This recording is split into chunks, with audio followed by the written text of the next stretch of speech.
Well, thank you so much, Tara.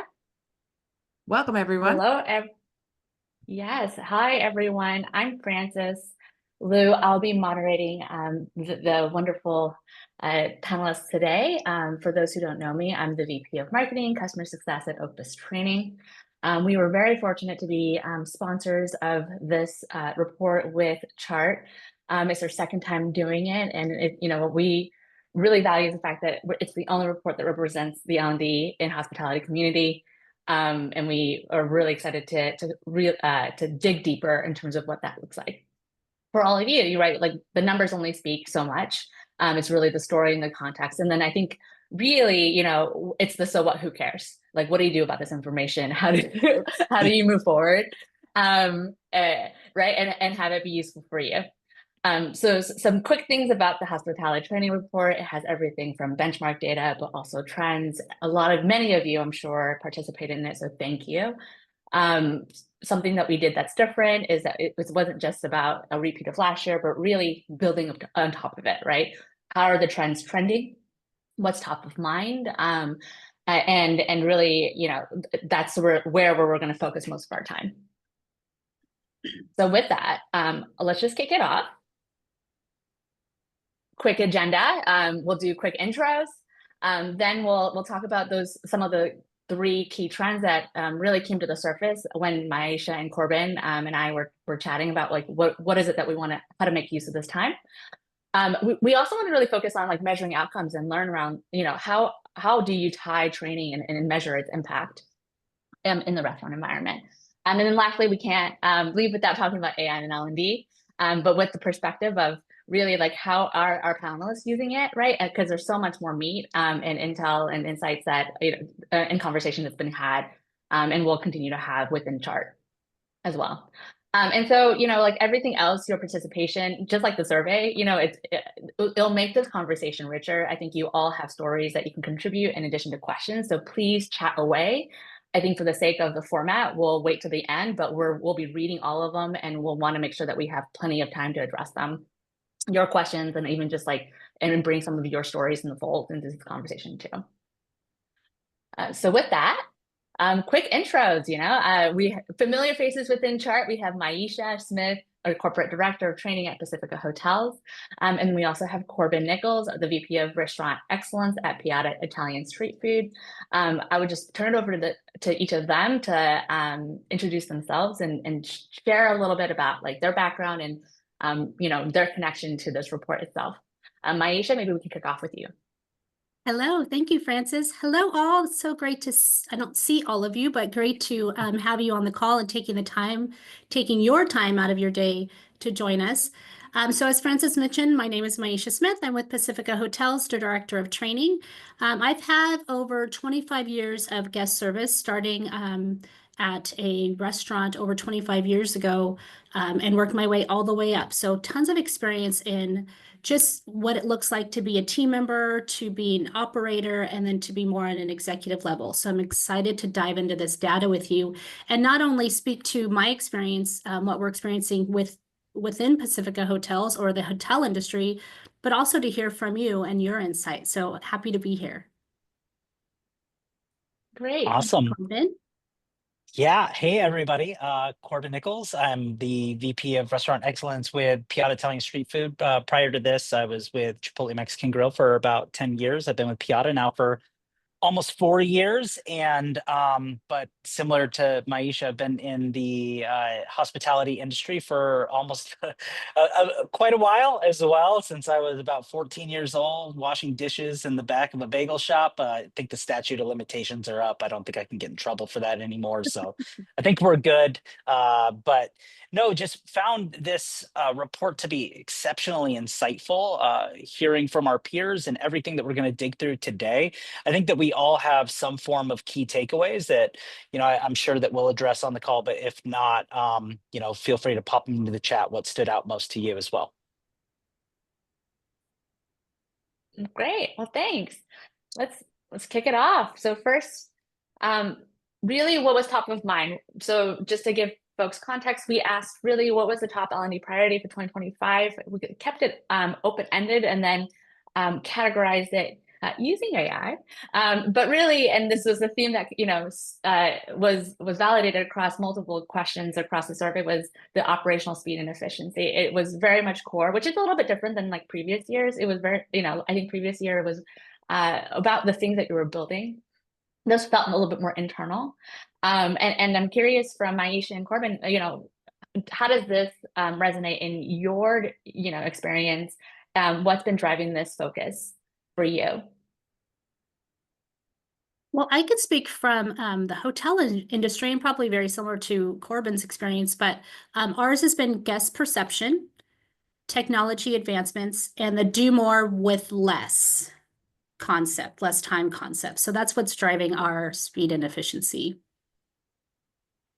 Yeah, I think for us, the biggest piece right now is we have to figure out how to address our guests' needs and what is our guests telling us through any form of a feedback process. And that becomes the sole focus at times of what can we fix that's the lowest hanging fruit to be able to be better and to deliver better. And so as we've seen over the past few years, the guest feedback, whether it's through a digital channel, when it comes through as some form of an issue, it's usually I waited too long, or it was too slow, or from the fact of in our industry in the restaurants that something wasn't made accurately or it wasn't made correctly. So if you can fix that flow and that speed of service to be better for the guests, or and have your orders done when they're at the promised time, that you can carve away immediately at the lowest hanging fruit that's available that they're giving you. And if you can do that to increase the guest experience and make it that much better and more palatable, that in this time where we're all seeing the dips with comps or traffic coming through, and we know that people are a little bit more concerned about where they spend their dollars and cents, maybe you can entice them to come back to you again more frequently or more quickly than they would otherwise. Yeah, so Corban, what you're alluding to is a bit more of, I think, two things. Like there's the external pressures of competition that's making this a heightened priority. It sounds like, it sounds like the need to resolve things quickly has always persisted, right? And it's always been on like on the I would say ground level or the floor level in terms of like the individual be able to respond to a guest. But with the increased sense of competition, you're feeling like as an organization, you also have to respond at scale. Is that what are some of the things that you either one of you are doing to really sort of address that? And is it really just about speed and efficiency, or is it how do you balance that with the quality? Because that's usually the trade-off. Yeah, I think it's twofold for us. It's not only teaching our teams how to have greater speed or making the box simpler, what they have to do every day, what is this, how does that fit inside of a box, and how can we simplify that to make their lives easier so that their speed can also become easier as well. And it's also through the framework of how do we deliver content to them? If we deliver content in a way where they're able to have greater speed with their learning, or their e-learning courses and modules are more comprehensive, but also streamlined in a way that it's just easy to access, through both the speed that we can deliver to them, we also know that we're going to see a greater return rate on what are they taking, what is their completion rates, but also what is their level of retention of the material afterwards as well. Mm-hmm. What about you, Myisha? Yeah, I mean, when you think of, when I think of the hotel industry and where we're trying to find the speed of efficiency, it's really making sure the quality and the experience for the guest and the team member are equal. So what we're finding is sometimes with the speed and efficiency, our guests think, well, I can do it faster if I do my self check-in or if I book on my own. So it's ensuring that those platforms are a quality, that are providing quality and efficiency and speed if they are going to do it on their own. And if they do choose to do it with us at the front desk, how can we make that interaction with, genuine and authentic, but with the speed of service? So there is just this perception and this tug of war of like, can the guest do it faster? Can we do it faster? But we always want to make sure that the engagement is slowed down and that we're not speeding through the engagement process when we do have that interaction with the guest, and that there's a pause and that there is some quality and that they will hopefully say, you know what, it's worth coming and just spending some more time, having some face-to-face time. So that's really what we're trying to balance, is the quality of engagement, whether on a platform or in person, with the speed and efficiency. Yeah, I think that's a great point, because the terminology of efficiency really can take on so many different meanings when we're asking a question like this, and how it's interpreted by different organizations. Because for you and your organization, what does that efficiency look like? And what does that counterbalance with the speed versus with us? It might mean something a little bit different. It might mean just that extra nuance of speed is through the efficiency of getting somebody through. But it's a great point to say, hey, we're all in the hospitality realm, and a big sector of a big section of what we do day in and day out is provide hospitality. And how can we do the most for the guest with the least amount of keystrokes, to where that feeling still feels great inside of them when they leave, and they still have that amazing experience, because we still gave them that hospitality versus just the service aspect of what we do. Yeah, Yes. I think it brings a couple examples to mind around that, balancing that human touch, especially in that QSR environment where you feel like it has to be really fast, right? Darren from Clutch talks about just like, because they're a coffee, they get a lot of repeat customers. They say that they actually build like that one little tidbit. It feels like 5 seconds, but like it builds over time, because you do get, that repeat interaction. And so you have to think about that hospitality or that guest experience over a course of like the 5 days that come, right? Versus that one time. Every business is different, but I thought that was a nice shift in mindset. Yes. Absolutely. Great. Well, kind of pulling, that theme in, we saw a couple of other things in the data that that I think also speaks to the broader theme of speed and efficiency. So one, trends, that folks are adopting, that continues to grow across the board, but micro training continues to rank as like the number one thing that people are already adopting, or very, very likely. We're seeing, over 80% being the case. Hands-on training, though, is still very much core to that. So it's not just micro training, digitally, but a blend of both, or lots of different ways. And also this idea of like, if you're going to do it short, like you're going to have to keep it going through continuous learning, right? I think they all kind of like bundle together.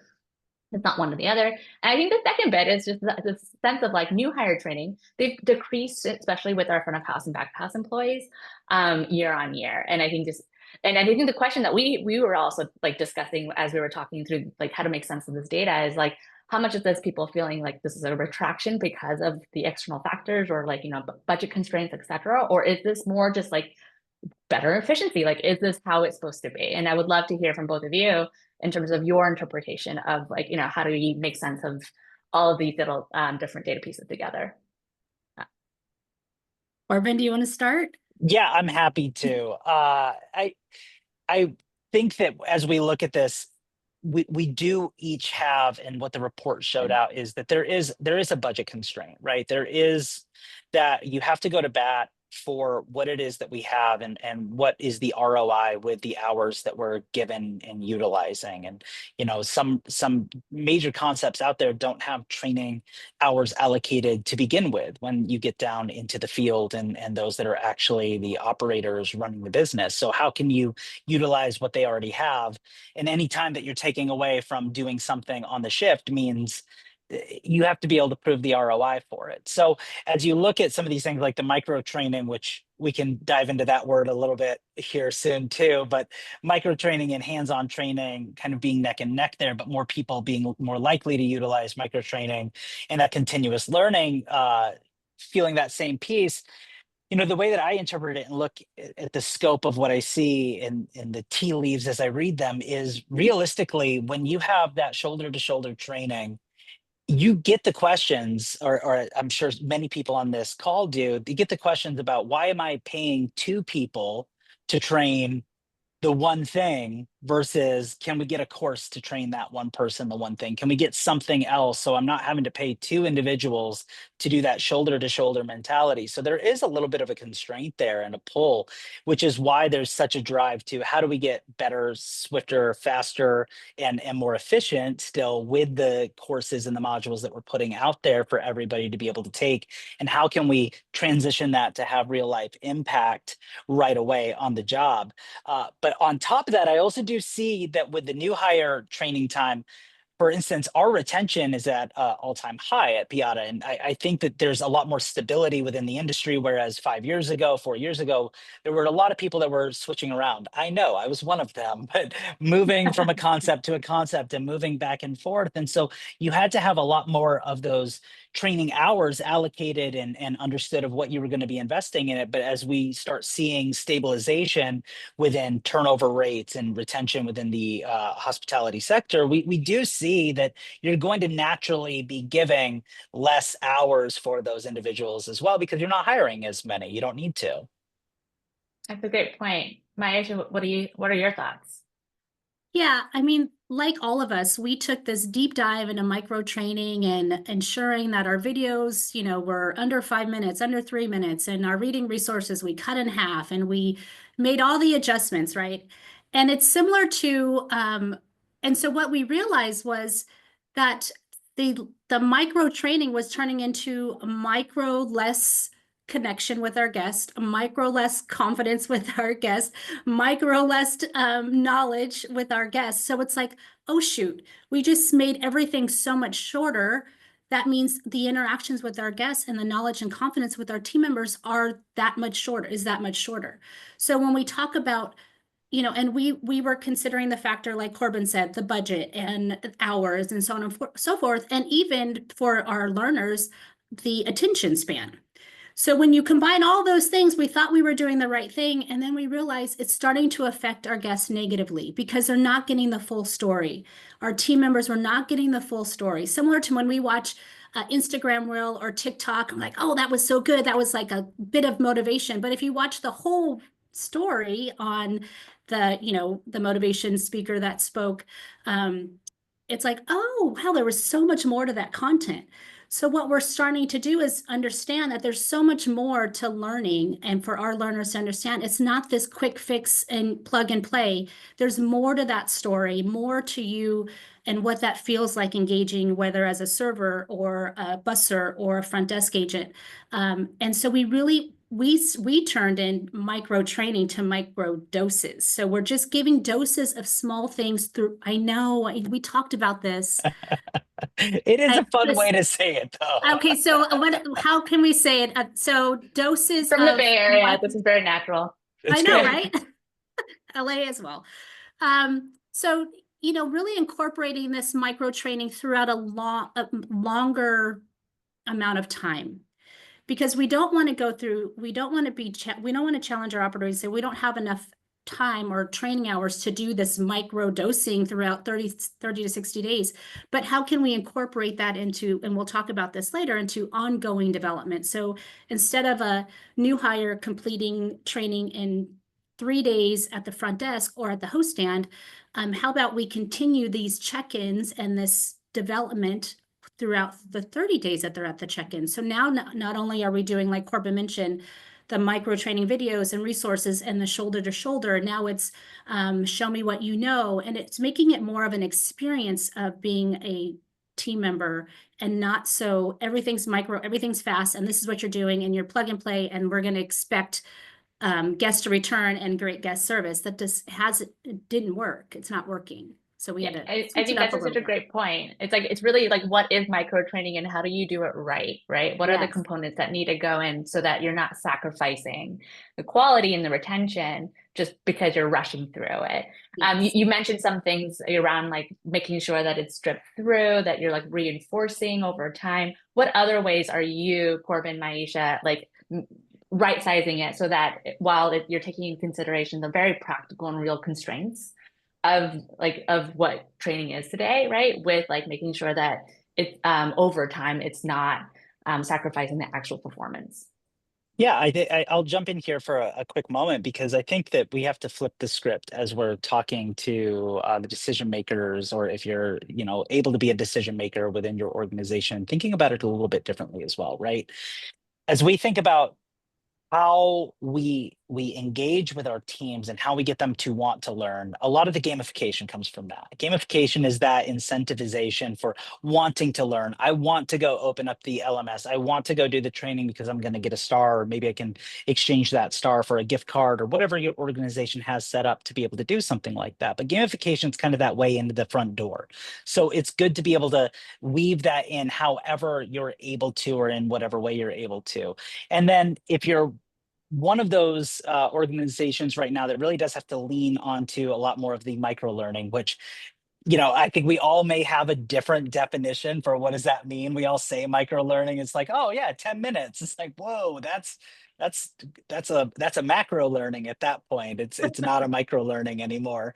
But we're able to get them in, and we're able to get them through the training quickly. But I think the area that we have to reshape our focus on is with the continuous learning. And continuous learning can mean multiple things, but I think it should be also thought of specifically as the reaffirmation of the message that they just learned. How do we continue to repeat and parrot back to them what they just learned? Because if we take into account like the Ebbinghaus forgetting curve, sorry to get all sciencey here, but if we give somebody something and we don't talk about it again, within an hour, learners forget 50% of what they just learned. Within 24 hours, they forget on average 70% of the information they just learned. And within a week, they forget up to 90% of what they just learned, right? And so you're basically just giving them something as a once and done.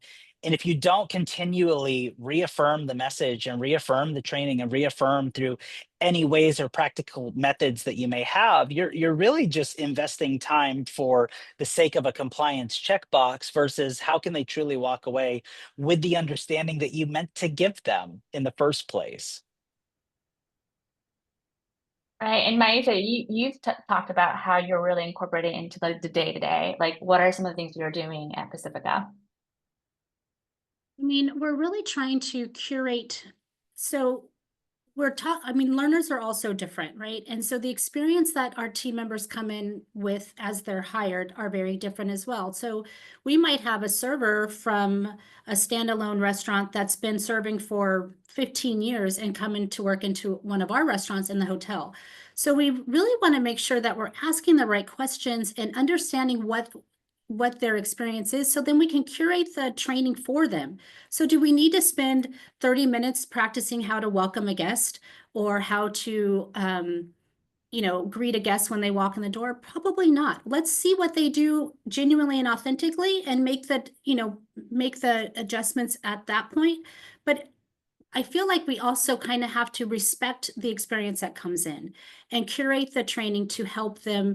Let's spend more time on, potentially what they're ringing in their orders with the PMS, and maybe this is new compared to what they did in the restaurant. So let's spend more time on the skill versus something that they do naturally and authentically because they've been in the restaurant industry for a long time. We also have to make sure that we're eliminating any bad habits or behaviors from previous experience. But I think it's really just kind of curating and getting to know your team member a little bit more to make the adjustment on where do we want to spend more time training. Tell us what you need from us. Melanie on our team, she's our corporate solutions architect, among other things, but one of her favorite things is a pre-assessment. Like, if you know, right, like just tell us or show us, like you said, and yeah, like then breeze on by. Why force you to do training, and have you spend something that you already know, or you maybe or just like refine it from there. But what do you do afterwards? Because you mentioned something how like you also incorporate training into like the tasks and checklists that you do. Like share a little bit more in terms of like why you do that and how you incorporate those two things together. Yeah, so we've incorporated development paths for our team members and our leadership team that, when we hire, we're hoping to hire not just for the position, but for future positions and for longevity into our concept, right? So when we think of continuing to have this internal growth process, we want to make sure that we're providing curated paths for our team members and for our leaders. So if we know that you want to do more, then we're going to start incorporating a self-paced path for you to either learn a different position once you've excelled and exceeded the position you're in. And let's spend some time with your front office manager learning how to do something more than what you've done before. Let's spend some time with our revenues person. Let's get on a call if you're a leader. And, I'm a front desk supervisor. I've never really been on an accounting call or a revenues call. Well, let's spend some time and you join the call. And just getting exposure is part of this development path that we're so proud of, because we want to expose them to more. And it's self-paced. So if they don't, like, no, I don't have the time, it's just not the right time right now, I have a lot of stuff going on personally or professionally, it's just not time, no problem. Just know that we see something in you and we want to continue to help and nourish your growth and your potential. And when you're ready, these are some steps you can do to move to the next position or the next role in our company. That's great. Yeah. Well, thanks for that. Well, let's continue to move on because we know we have other topics to cover. The second one, and this would be a little bit shorter or more succinct, is really around measuring outcomes. Because as Cor mentioned, like, we have to defend your budgets, right? And something that was really interesting to see is that while the majority of folks are tracking operational metrics, as KPIs to measure training impact. One, we were seeing like a wide variety of like what they were actually tracking and to what degree. So, I think it's sort of like micro training, like there's a lot of interpretation that kind of goes along with that.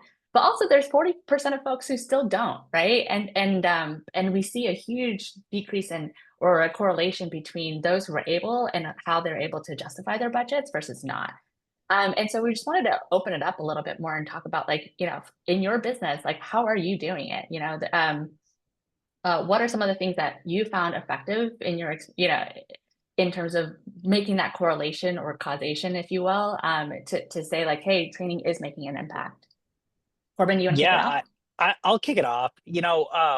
One of the challenges that we've experienced at our organization, because we're still we're young, we're small in scope, we're hitting our growth mode right now, but when I began with the organization till now, we've gone through, we're on our third LMS. One was inherited when I joined, one we gave the good college try and it just wasn't the right one for us. And then we're on our third now. And so through all of those migrations, it was very challenging to be able to take all of the comprehensive data, if there was any data, and be able to plug in play into a LMS to track who had done what, right? So just as a little bit of a world build there for everybody so you can follow where I'm going here. So what my strategy was with our department was, how do we start tracking just the things that are going to make the biggest impact when it comes to the training?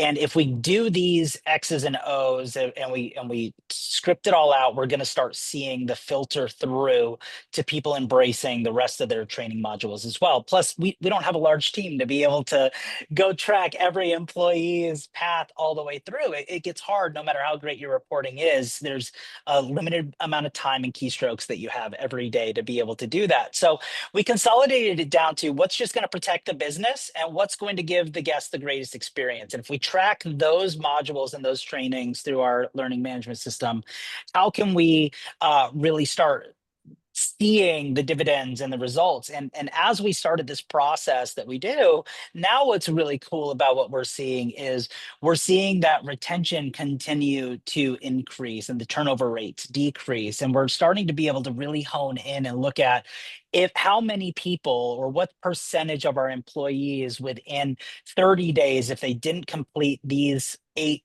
modules, that we see them drop off at a higher rate. And so we can start using the data that we have in a smaller way to be able to really establish and start talking through the benefits of the training. And now we're seeing greater participation as a result of it. And we're able to start using the data that comes through, whether it's through a retention piece or through our net promoter score, or through our guest satisfaction scores, or through our DoorDash chargebacks, right, for something being wrong or inaccurate accurate. We have all of this data around us all the time.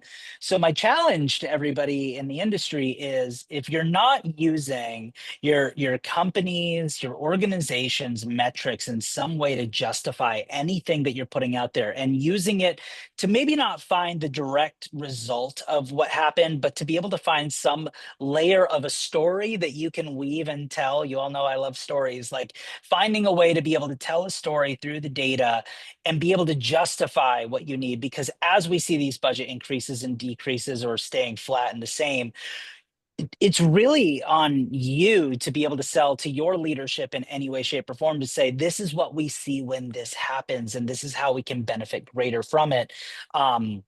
That's where you're going to get a lot more of the buy-in and a lot more of the support to be able to do something that you may need to do in your organization, or something that you feel very strongly convicted about. Yeah. Corban, what I liked is this one, it's not boil the ocean, focus on the one thing that matters, that you think there's actually high confidence, right? So that you can tell a Yeah. really strong story and then build around that. Yeah. And I loved how you were just like, let's just not even look at all training modules out there. Let's just look at I remember you saying, like, you look at 8, right? Mhm. Like, modules that are just critical, and then you tie it to like one turnover metric over time. It keeps it nice and simple, I think, especially, and manageable, because everybody is just like busy, right? And there's like so much you can look at.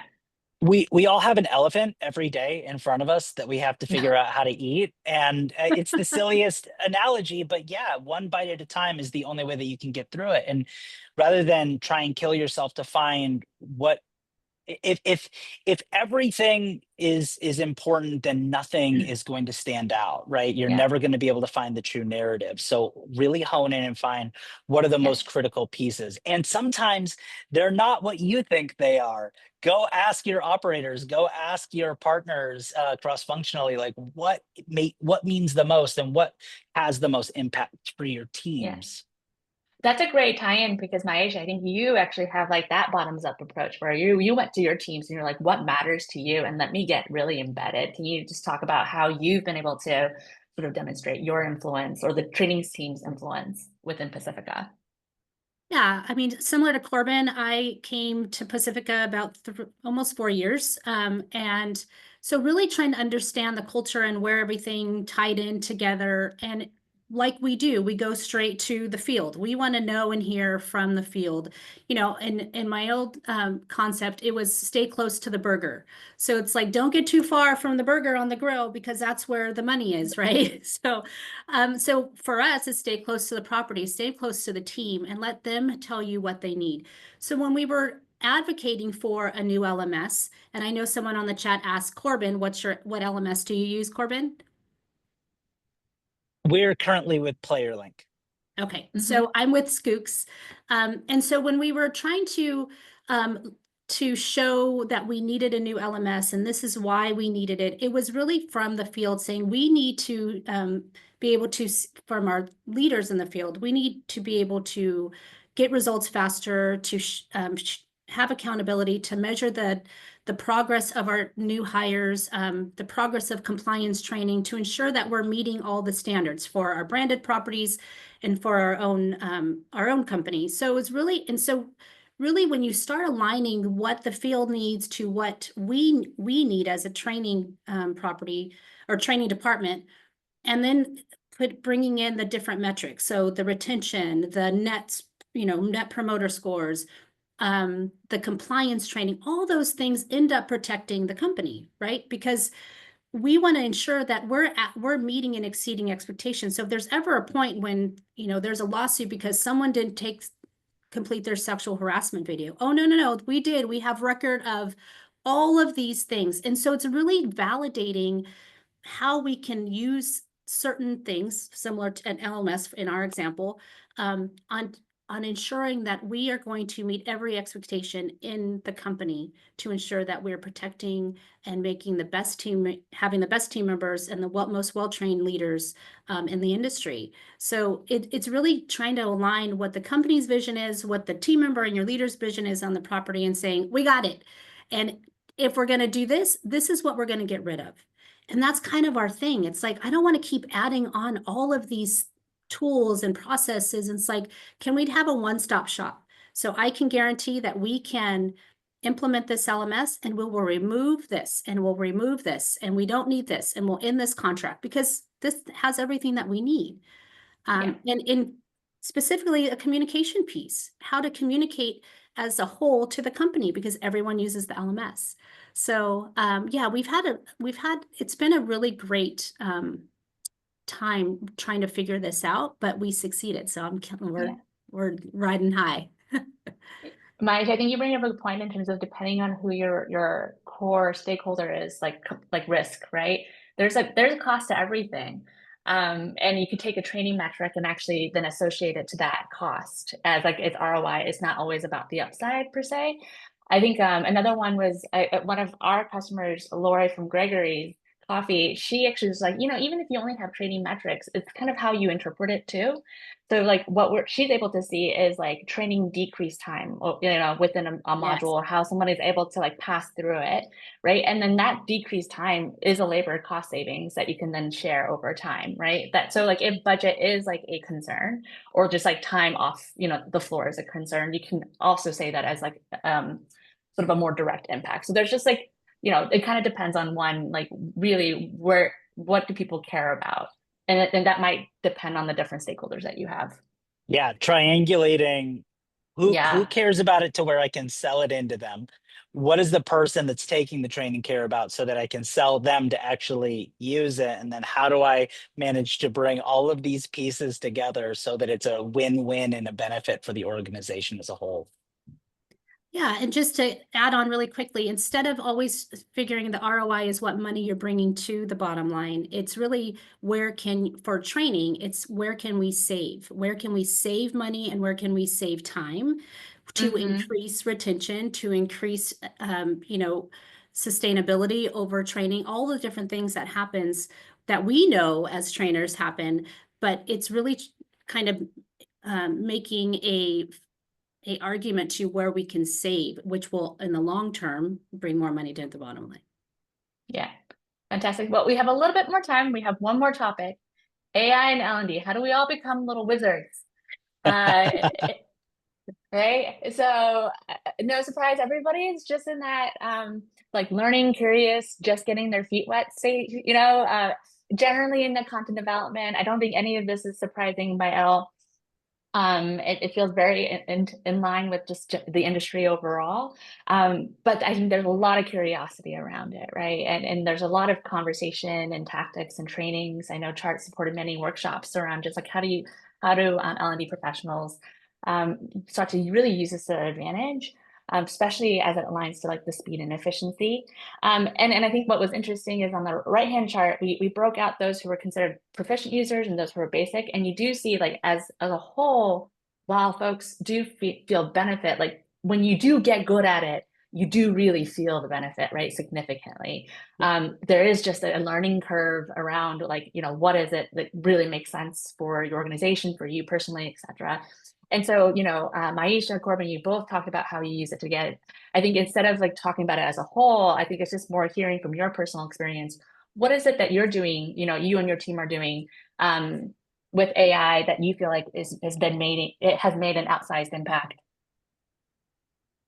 We've used AI in some of our micro training videos because we are in the hotel industry, very similar to the restaurant industry. So we want to make sure that our videos and our resources match who's coming into our properties. And so when you think of the hotel and who's checking in and all the diversity of guests from all around the world, we want to represent that into our training videos and even our training voices.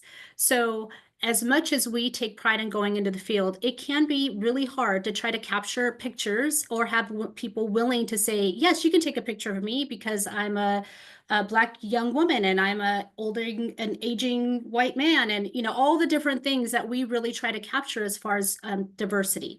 So we use AI to create images so we have a wide spectrum of diversity in our training videos, and you're not just seeing and hearing the same type of people. It's a little bit of diverse. So we might create an image or we might have a voice that has a little bit of an accent, or a male voice or a female voice. And outside of just me and Megan's voice, we feel it's important to just incorporate different voices and different images to represent who we welcome into our hotels and who we hire. So that's been a fun way to That is incorporate fun. AI. Yeah. Yeah, I think that's a great way to be able to use it. I mean, we use it in probably every way that we can think of right now, and we're gonna.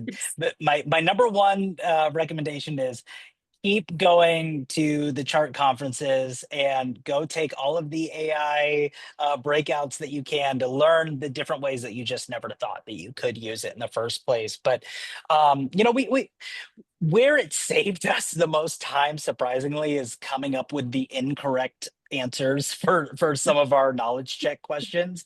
Because Yeah. sometimes you just sit there and you're like, well, what else could I write here? And like, just if your software, if you're using like Articulate or whatever program you're using, just utilize whatever functionality. If it pops up and it's like, AI can help you with this, try it. Right. Just try it. Just do it.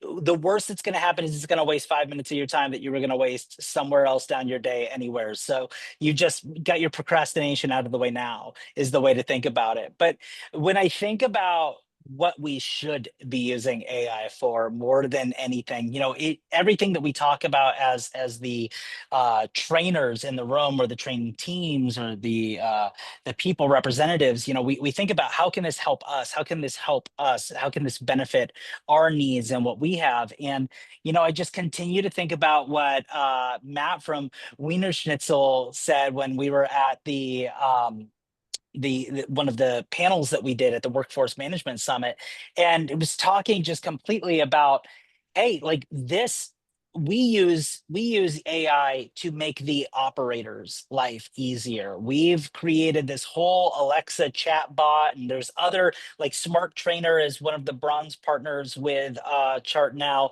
and that's kind of their business model of what they've been able to put into play, where you dump all your information into this closed loop circuit, and all of a sudden you can just have it be where your team is getting the benefit of AI, where they can go search through the ops manual, they can go Yeah. search through the recipe cards, they can, hey, a chatbot, can you give me the recipe for meatballs real quick? And that way I don't have to go take my gloves off, go look through something, go find something. I can just be able to communicate with it. And one of the cool things that they were doing as well is they had it to even where it was translated into Spanish. And so if you had multiple languages, and I know that's something that Opus does really well with a lot of the translation services of how do you deliver the content to people. But the more we can start thinking about how do we utilize this, not just to make our lives easier, which, like, granted, is super important. I get that. Like, I want my life to be as easy as possible with this. But how do we use it to make the end user or operator, our team's lives easier on a day-to-day basis? That's where the magic can really happen to get more of the buy-in and more of the participation and more of the budget that's going to have a greater impact in your career and what you're able to bring to the teams. Yeah, Corban, I love that. Was speaking at one of our customers' GM conference, and someone was asking about AI and everything, and I was like, you know what, you like, if you never have to deal with AI, like maybe that's like okay, right? Like, as in, it's all happening in the background. You don't need to know it's AI. You don't have to create an AI, but if it's working for you and it's working really, really well, it's probably because AI was incorporated in there, you know, and that's a little bit how we've been thinking about it too. Like, it just should feel like magic. Yeah. It should just work like in all the different ways, you know, in your search, as you create, as you do your day to day. Because it should, you know, in theory, make your life a lot easier, right? And I think it's just like, how do we bridge that balance? I also Yeah, a love Jay's, chatbot.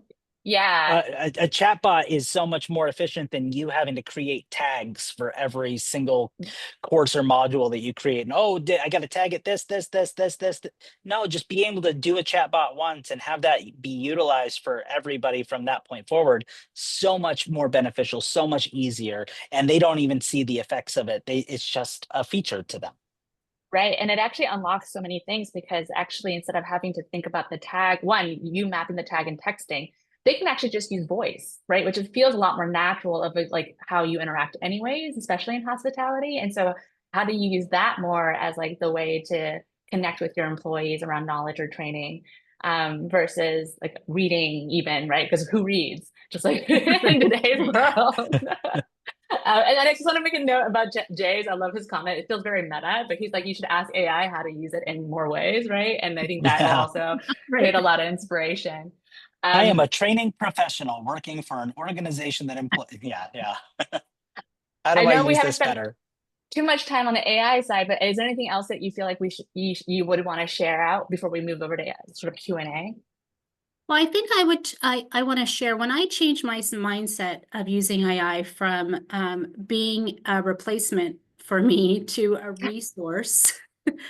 It made Oh, a I love lot of that. things so much easier. And when I also gave myself grace as a learner, because we do that with our team members in the field and our leaders, right? When we're training, we're considering them their learner as a learner. So when I considered myself a learner, I gave myself a little grace. Like I do want to learn and I do want to figure this out. And so giving myself a little grace on it might take me a little bit longer than it takes my partner, Megan, to figure all of these things out.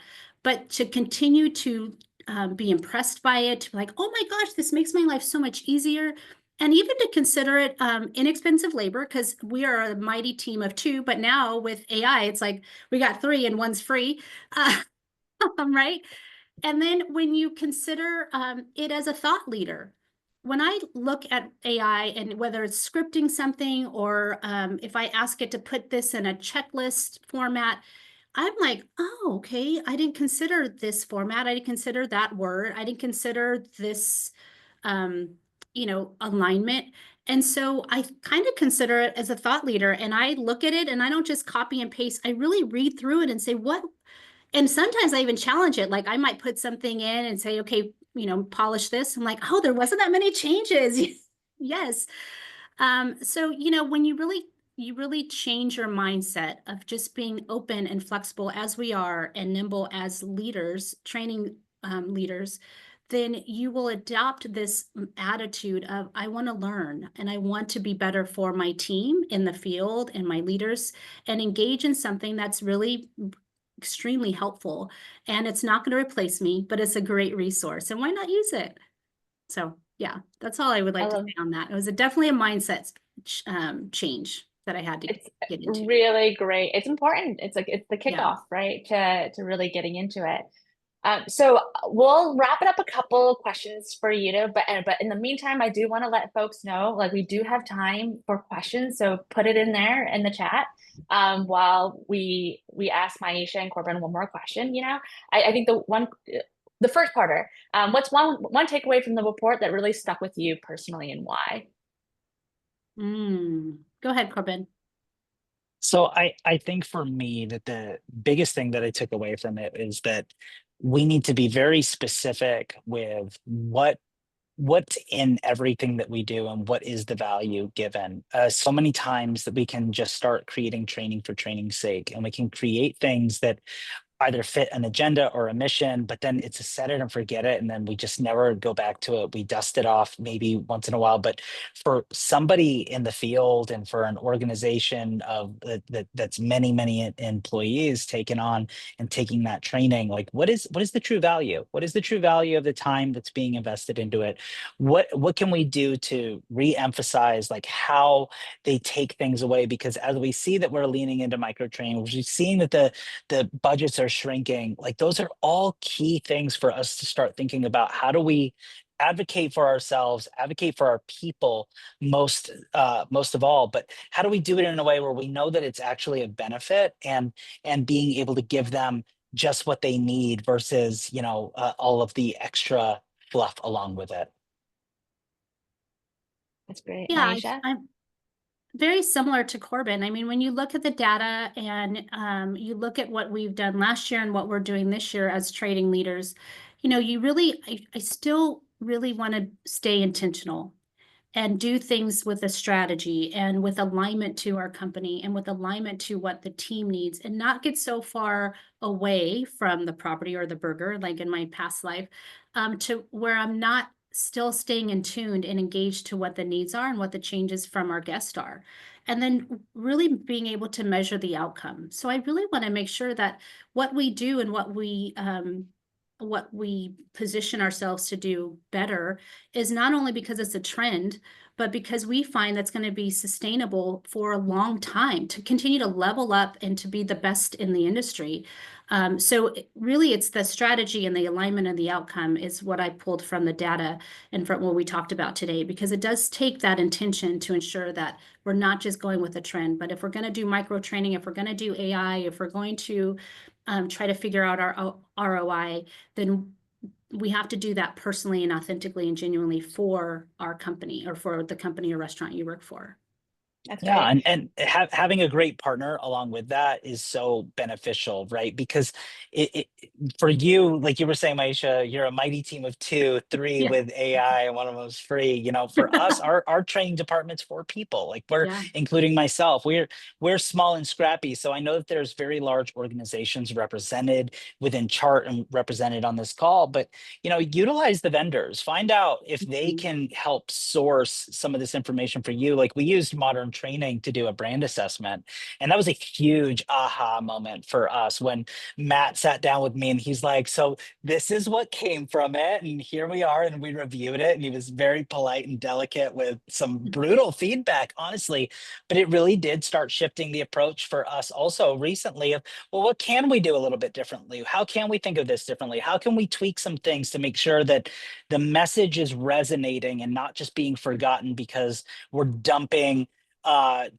3 hours of individual micro learning on somebody's plate right away, but it's micro learning, so they retain it better. But we did it in a 3 hour window of all micro. They don't remember any of it. You just gave them a lot of YouTube videos. Is all you did. So I think be aware of how you can reach out to those people that support you already or that you can partner with. Don't hesitate to always be at that resource gallery at the Chart conferences and dive in and ask the questions. Okay, great. Here's a problem I have. How can you help me with this? Because they will love to tell you how they can help you with it. And that's been some of our best success that we've had so far too. Absolutely. Fantastic. So we have one question from Jack. This is for Myisha, and you were talking about your career development paths and how you were able to customize it, right? Like curate it based off of people's experience.